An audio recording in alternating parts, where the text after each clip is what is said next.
Greetings, Chem 1 students. This is Mr. Braun. We're going to talk about the pre-lab for the heat of fusion for ice, computer experiment number 4. Melting and freezing behavior are among the characteristic properties that give a pure substance its unique identity. That's the first sentence there. So, we have a pure substance, we have characteristic properties. We're going to be looking today at ice, which is going to change then into water. All right?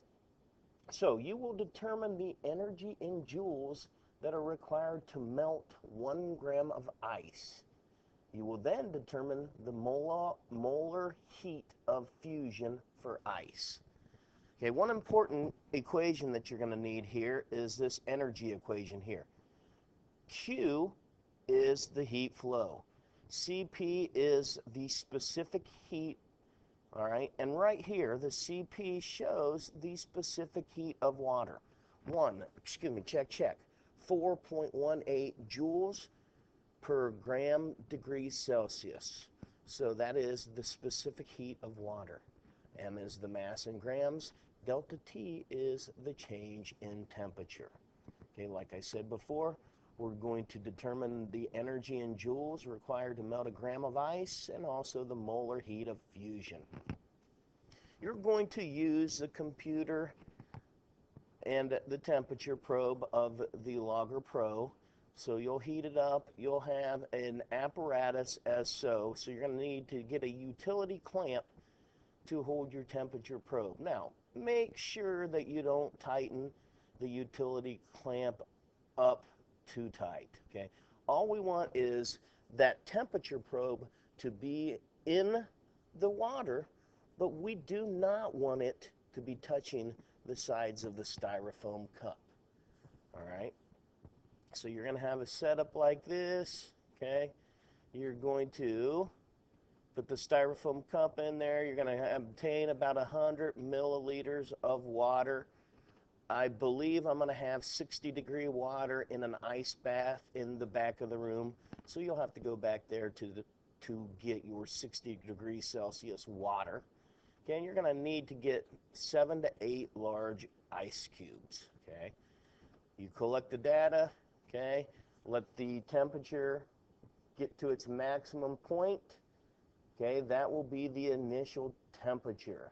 Okay, as soon as you figure out the initial temperature, you put the ice cubes into the styrofoam cup. Okay, and you are going to get a final temperature, which will be T2.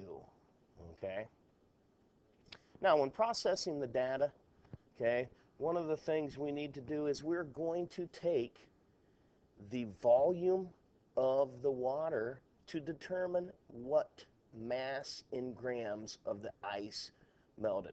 Well, how are we going to be able to do that? Well, just like we did the other day, we're going to use the density of water. Right here I can see that the density of water is 1 gram per milliliter. So if I have 1 gram per milliliter as the density of water, however many milliliters are going to be equal to the number of grams. For instance, if I would get, let's say a nice even number, 40 milliliters of water was my change in volume. Well, if it were 40 milliliters, it would then translate into 40 grams. Okay? Now, this processing the data here helps walk you through the different calculations that you need to know, okay? And you're going to end up answering all of these questions and calculate the percent air. Now, you might say, okay, I do not know the theoretical value. Well, that's up here in number 7. For the percent air for the molar heat of fusion, okay, the accepted value is going to be 6.01 kilojoules per mole. So make sure that you have it in kilojoules per mole. Okay.